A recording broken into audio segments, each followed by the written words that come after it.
একদিনের ব্যবধানে প্রায় ১,৩৩০ জন সৈন্য হারালো ইউক্রেন। ভাবা যায় কতটা শোচনীয় অবস্থায় রয়েছে ভলোদিমির জেলেনস্কির দেশ। মস্কো থেকে প্রকাশিত সংবাদ মাধ্যম তাসের সর্বশেষ তথ্যে জানা গেছে, ইউক্রেনীয় সেনাবাহিনী মাত্র ২৪ ঘণ্টায় প্রায় ১,৩৩০ জন সৈন্য হারিয়েছে। রাশিয়ার প্রতিরক্ষা মন্ত্রণালয়ের দাবি, ইউক্রেনের এই ক্ষয়ক্ষতি ঘটেছে রাশিয়ার সেনাদের চালানো বিশেষ সামরিক অভিযানে, যা বিভিন্ন আলাদা আলাদা অঞ্চলে চালানো হয়। চলুন জেনে নেই গত ২৪ ঘণ্টায় কোন যুদ্ধক্ষেত্রে কতজন সেনা হারালো ইউক্রেন। ব্যাটল গ্রুপ নর্থ, এখানে ইউক্রেনীয় বাহিনীর ১৬০ জনেরও বেশি সৈন্য নিহত হয়। ব্যাটল গ্রুপ ওয়েস্ট প্রায় ২২০ জন সৈন্য নিহত। ব্যাটল গ্রুপ সাউথ প্রায় ১৩০ জনের প্রাণহানি। ব্যাটল গ্রুপ সেন্টার সর্বোচ্চ ক্ষয়ক্ষতি প্রায় ৪৭০ জন। আর ব্যাটল গ্রুপ ইস্ট অঞ্চলে ২৫৫ জন এবং ব্যাটল গ্রুপ দনেপর এলাকায় আরও ৯৫ জন সেনা প্রাণ হারিয়েছেন।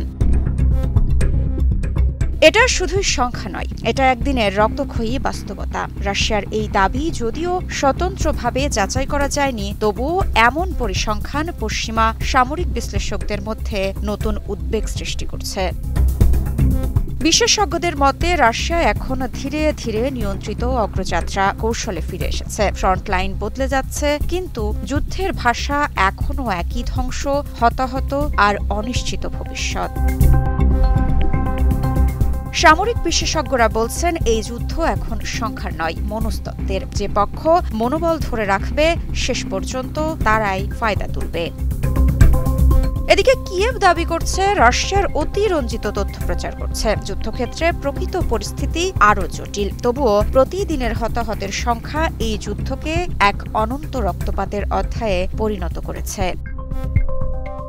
এই যুদ্ধ এখন শুধু সৈন্যদের নয়, প্রতিটি পরিবার, প্রতিটি শহর, প্রতিটি স্বপ্নের বিরুদ্ধে যুদ্ধ। রাশিয়া বলছে, অভিযান অব্যাহত থাকবে যতক্ষণ না তাদের লক্ষ্য পূরণ হয়। আর ইউক্রেন বলছে, তারা ১ ইঞ্চি মাটিও ছাড়বে না। এর মাঝে হারিয়ে যাচ্ছে মানুষ, ভেঙে পড়ছে ঘরবাড়ি, আর ধুলোয় মিশে যাচ্ছে ভবিষ্যতের আশা।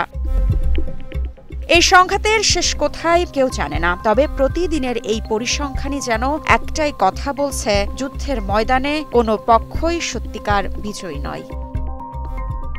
ঋত্বিকা সিনহা বিশ্বাস, নিউজ 24।